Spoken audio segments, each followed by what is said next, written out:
powers and abilities similar to the Lord's. And the devotees will accept these 4 kinds of liberation if they give a chance for devotional service. If they are offered these different kind of liberation without association of the Lord or devotional service, the devotees won't accept. They won't accept because it's hellish. It's hellish to be without the association of the Supreme Lord. That's why everybody's suffering in this material world. We're all suffering actually from separation from the Lord. The Lord is our dearmost friend. He's our unconditional lover, eternally. And when we're separated from Him, like when we're identified with the material body and the material energy, then we feel terrible. And so we try to assuage this suffering by different kinds of material enjoyment, but actually all that does is make it worse. Just like if you throw gasoline on a fire. If you throw a bunch of gasoline on a fire, you may extinguish it temporarily, but then it blazes up even more than before. So to give the senses charge or direction of our life is very dangerous, because the senses will only engage us more and more in material activities, and these are like poison for the soul. The soul wants spiritual activities, spiritual consciousness, spiritual enjoyment, not material enjoyment. So when we follow this upasana kanda directions, then we perform devotional service.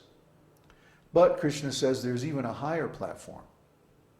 And we call that pure devotional service, pure transcendental consciousness, where one comes into direct association with Krishna Himself, the Supreme Personality of Godhead.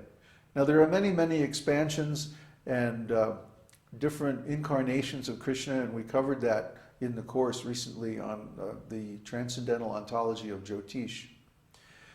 But we don't want to be in association with the different expansions and incarnations. We want to be in association with Krishna Himself directly. Why? Because Krishna has more transcendental qualities than any other form of Godhead. This is analyzed in the Nectar of Devotion, Bhakti Rasamrita Sindhu, where first is given a list of 50 qualities.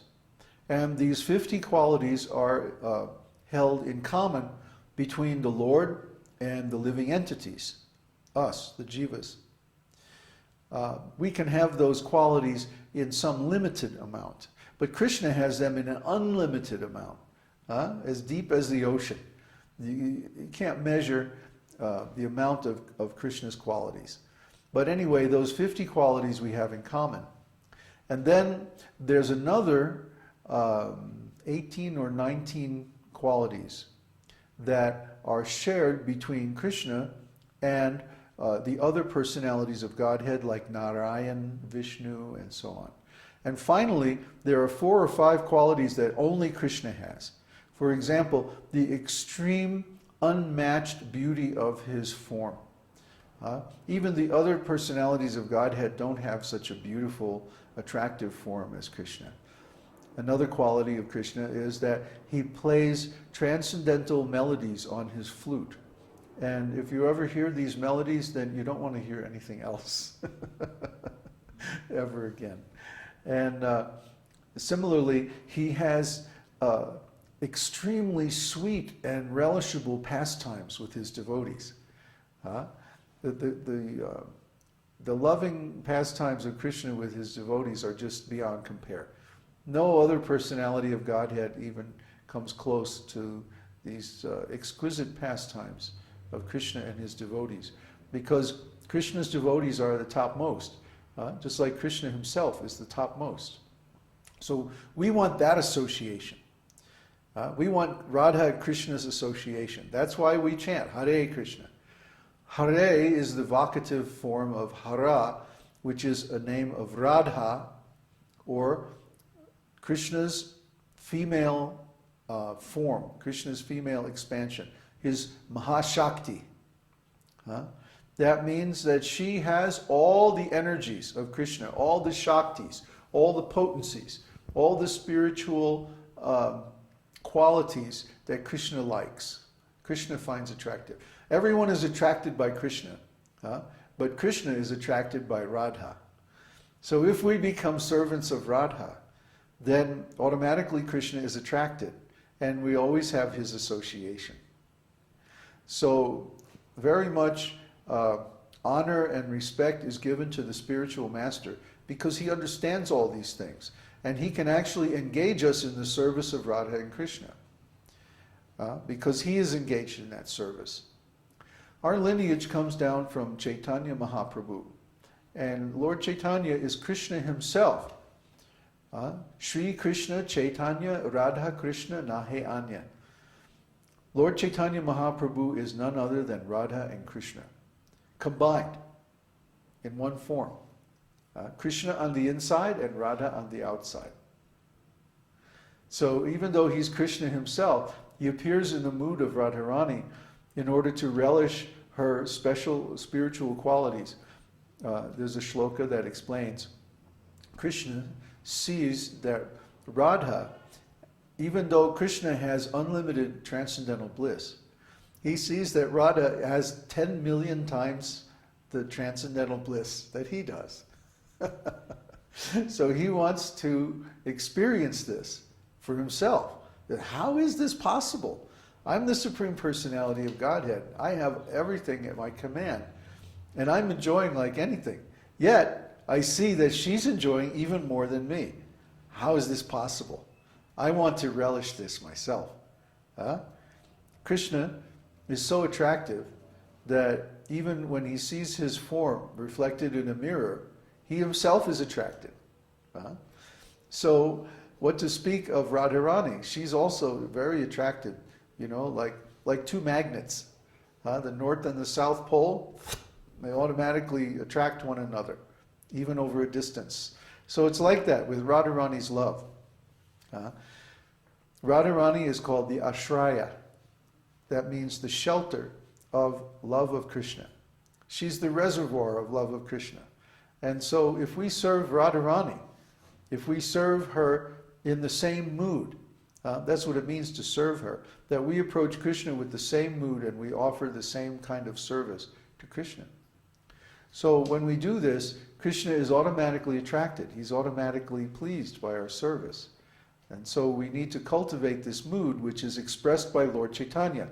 That's why everybody needs to read Chaitanya Charitamrita, which is the explanation of who is Lord Chaitanya, why did he descend to this world, what was his mission, what was his philosophy, and so on. But again, unless you read Srimad Bhagavatam, you don't have a prayer of understanding Chaitanya Charitamrita. Uddhava is reading it now. How's it going, Uddhava?